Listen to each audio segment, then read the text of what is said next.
नमस्कार, मैं अनन्या मिश्रा और आप देख रहे हैं माय भारत न्यूज। जमीयत उलेमा-ए-हिंद की एक बैठक हुई जिसमें तमाम विषयों पर चर्चा हुआ। साथ ही इसमें जो सबसे ज्यादा खास बात निकल कर सामने आई है वो ये है कि मुस्लिम लड़कियों की शिक्षा को लेकर। दरअसल आपको बता दें, जमीयत उलेमा-ए-हिंद के प्रमुख मौलाना सैयद अरशद मदनी ने कहा कि मुस्लिम लड़कियों की शिक्षा कक्षा 8वीं के बाद अलग कर देनी चाहिए। मदनी के हिसाब से मुस्लिम लड़कियों पर गलत प्रभाव जो पड़ते हैं वो नहीं पड़ेंगे, मुस्लिम लड़कियां सुरक्षित रहेंगी। साथ ही मदनी ने यह भी कहा कि मुस्लिम लड़कियों के जो धर्मांतरण कराए जा रहे हैं इसे भी सही समय से रोकना जरूरी होगा। जमीयत उलेमा-ए-हिंद की हुई बैठक में कई खास मुद्दों पर हुई चर्चा।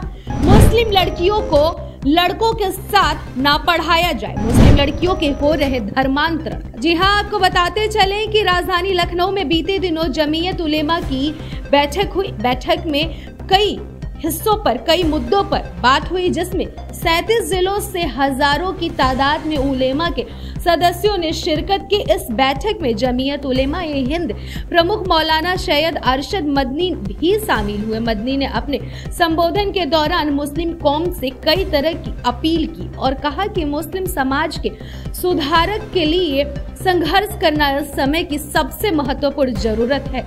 मदनी ने यह भी कहा कि प्रत्येक इकाई अपने दायरे में रखकर समाज सुधार कार्यक्रम को एक आंदोलन के जरिए अपने लोगों तक पहुंचाए। वहीं मौलाना अरशद मदनी ने यह भी कहा कि सांप्रदायिकता ने अतीत में देश को नुकसान पहुंचाया है और सबकी बर्बादी की है, आज भी हमारे सामने है और ऐसे में इसका हर स्तर पर विरोध किया जाना चाहिए। साथ ही किसी भी वर्ग द्वारा फैलाए गए सांप्रदायिकता का बिल्कुल भी समर्थन मुसलमानों को नहीं करना चाहिए। यदि सांप्रदायिकता तत्व मुसलमान को शिकार बनाते हैं तो जितना हो सके अपनी भावनाओं पर नियंत्रण रखें और सभी मुसलमानों को सलाह दें कि वे अपने भावनाओं पर नियंत्रण रखें, क्योंकि सत्ता को प्राप्त करने के लिए लोग माहौल को खराब करते हैं।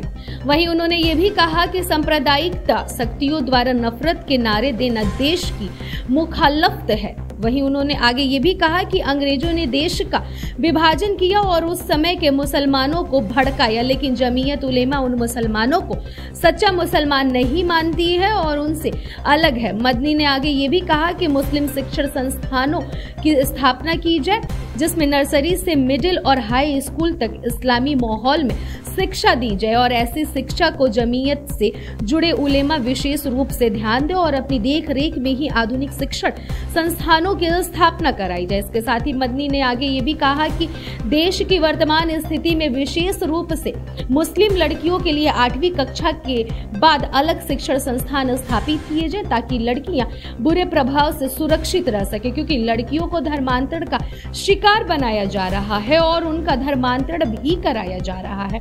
इसको रोकना समय की आवश्यकता है और इस घिनौनी हरकत की वजह से खानदान बर्बाद हो रहे हैं और इसलिए हर मुस्लिम आबादी में इस प्रकार के संस्थान को स्थापित करना बहुत जरूरी है ताकि दिल ईमान से धर्म की रक्षा हो सके। वहीं अरेबिया मदरसों से अपील करते हुए मौलाना मदनी ने कहा कि वे सरकारी नियमों के अनुसार संस्थान चलाएं, किसी ट्रस्ट या सोसाइटी द्वारा पंजीकरण कराकर मदरसे को कानूनी रूप से मजबूत किया जाए ताकि शिक्षा विभाग से शैक्षिक अनुमोदन और सुविधाएं मिल सके। वहीं उन्होंने ये भी कहा कि चुनाव से संबंधित मुद्दों पर भी मदनी ने ये भी सबसे अपील करते हुए कहा कि अपना पक्ष और रखा जाए और कहां कैसे रखना है इसको लेकर भी ध्यान दिया जाए। इलेक्शन से पहले वोट जागरूकता अभियानों के माध्यम से मुस्लिम पुरुषों और महिलाओं को मतदान के महत्व के बारे में जागरूक किया जाए।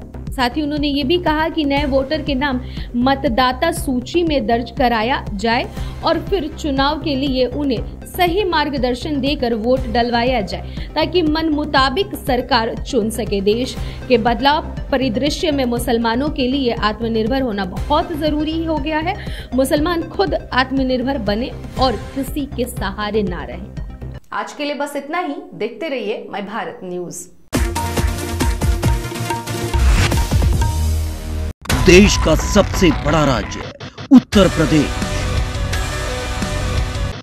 देश की राजनीति का सबसे बड़ा अखाड़ा,